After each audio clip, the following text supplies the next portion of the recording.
Nous allons démarrer cette conférence de presse d'après-match amical international Sénégal-Niger, soldé par une victoire du Sénégal sur le MENA national du Niger. Et je suis avec le sélectionneur du Niger, M. Babou Zaki. Mes encouragements, coach, pour ce match que vous venez de perdre contre le Sénégal. Mais en fait, dites-nous quel enseignement tirer de ce match. Oui, c'était un match très important pour nous, pour mesurer notre niveau actuel. Et surtout, je viens de commencer comme coach de l'équipe de Niger. Et malgré les difficultés qu'on a pour convoquer les joueurs, parce que ce n'est pas une date FIFA, on a presque cette absence importante. Même le bon touche n'était pas équilibré pour nous. Et je tiens à féliciter les joueurs grâce à le courage, grâce à ils ont appliqué notre tactique face à une grande équipe comme Sénégal ou face à une équipe qui est championne d'Afrique. La première mi-temps, nous étions bien placés, bien organisés. On a une ou deux occasions claires et nettes, on n'a pas profité.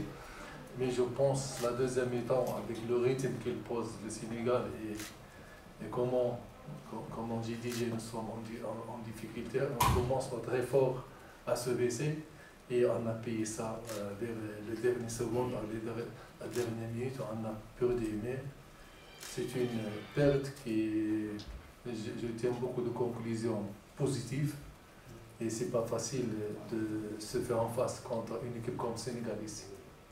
Merci, coach. À présent, si vous avez des questions à poser, vous vous présentez et puis vous la posez. Bonjour, merci. Coach, je m'appelle Abdoulaye Thiam, je suis journaliste à Sud Quotidien. Babou Zaki, c'est un très grand nom, c'est une fierté pour toute l'Afrique. Vous avez joué une Coupe du Monde, 3 ou 4 Coupes d'Afrique, si je ne m'abuse. La dernière, c'était au Sénégal en 1992. Vous avez aussi entraîné 2 fois le Maroc, le Soudan et aujourd'hui le Niger. Qu'est-ce qu'il faut pour que davantage nos autorités comprennent que l'expertise locale aussi, elle est aussi valorisante que celle qui vient de l'extérieur? La deuxième question, Kara, si tu me permets. Vous avez rencontré le Sénégal, il n'y a que 3 nations jusque-là qui ont eu à remporter 2 fois une Coupe d'Afrique d'affilée. C'est le Ghana, c'est l'Égypte et c'est le Cameroun. Est-ce que ce soir, vous vous dites que vous avez rencontré une équipe future championne d'Afrique au soir du 11 février, ou bien c'est juste un match amical qu'on peut tout simplement tirer des enseignements comme vous voulez le dire? Merci. Non, je pense, pour la première question, les cadres locaux, ils ont montré qu'ils sont capables de prendre la responsabilité. Et l'exemple, c'est Aliou Cissé, moi-même, ça fait longtemps. Il y a aussi en Égypte, je pense, les équipes nationales, ils font de bons résultats avec des entraîneurs locaux. Et pour ton deuxième question, que je ne me rappelle pas, si le Sénégal est capable, oui, le Sénégal est capable. Il a des grands joueurs qui jouent dans différents grands clubs en Europe. Et c'est pas pour maintenant, le public il attend de gagner Niger par 4 ou 5-0 avec un spectacle. Non, le football n'est pas comme ça. C'est une grande équipe. Nous étions tactiquement bien. On a fait, comme on dit, des problèmes pour l'équipe sénégalaise pour qu'ils trouvent des solutions. Mais c'est un match amical. Nous, il faut qu'on travaille beaucoup pour qu'on arrive à certains niveaux pour qu'on fasse face à des équipes à ce genre.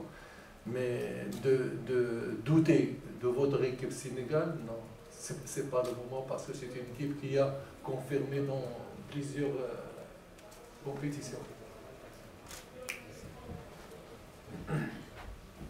Oui.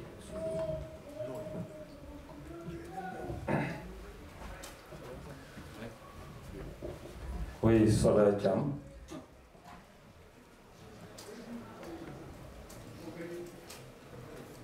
Bonsoir, coach.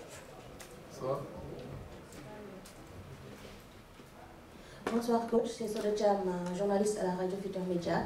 Alors, mon confrère l'a dit tout à l'heure, vous êtes quelqu'un qu'on ne présente plus dans le football africain.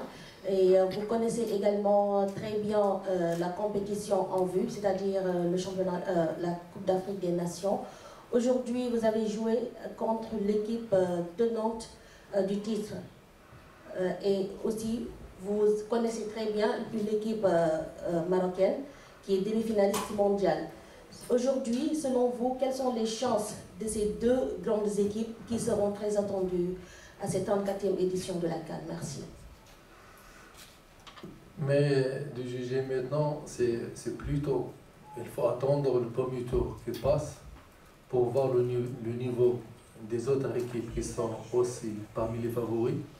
Je pense qu'il n'y a pas seulement le Maroc ou le Sénégal, il y a aussi l'Égypte, et l'Algérie, la Tunisie, la Côte d'Ivoire. C'est une compétition qui est chaleureuse.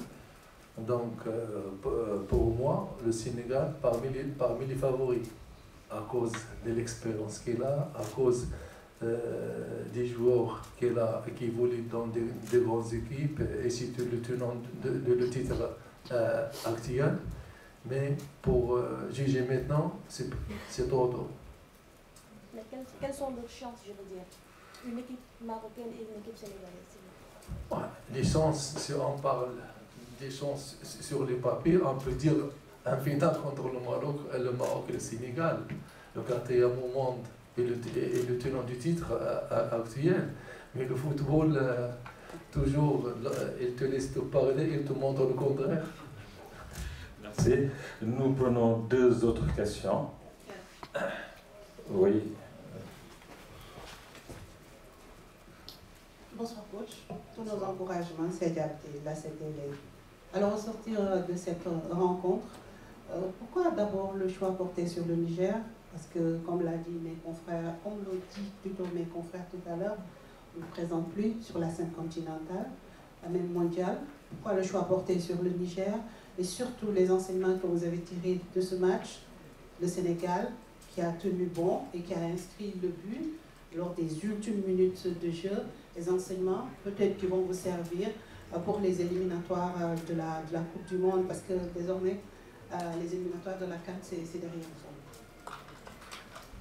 Le choix pour le Niger, cette question, il faut poser pour le staff sénégal. Mais nous étions en cherche un match dans ces jours. Et les équipes nationales qui sont qualifiées pour la Coupe d'Afrique cherchent des matchs et nous voulons profiter parce qu'il n'y a pas de date FIFA. Le choix d'entraîner le Niger. Pour jouer contre le Sénégal. Le choix d'entraîner le Niger. Ah, le choix d'entraîner, oui, j'ai pas compris. Le choix d'entraîner le Niger, je suis un professionnel lorsque comme j'avais une expérience avec le Soudan, je commence à découvrir le monde africain, la tradition, le football africain. Mais malheureusement, vous savez qu'est-ce qui se passe au Soudan. Je ne peux pas continuer avec... il n'y a pas de championnat, les joueurs ne jouent pas. Et c'est difficile de continuer. Ça me présente l'occasion avec le Niger. Et surtout le projet du Niger, c'est le premier objectif, c'est de se qualifier pour la CAN de 2025. Il y a assez de temps. Et aussi de construire une équipe compétitive pour les prochaines compétitions. Donc, c'est un objectif qui m'intéresse et je vais aider l'équipe du Niger à accomplir ça. C'est coach, et la toute dernière question, derrière, s'il n'y en a pas, nous vous remercions. Et merci coach d'avoir été là.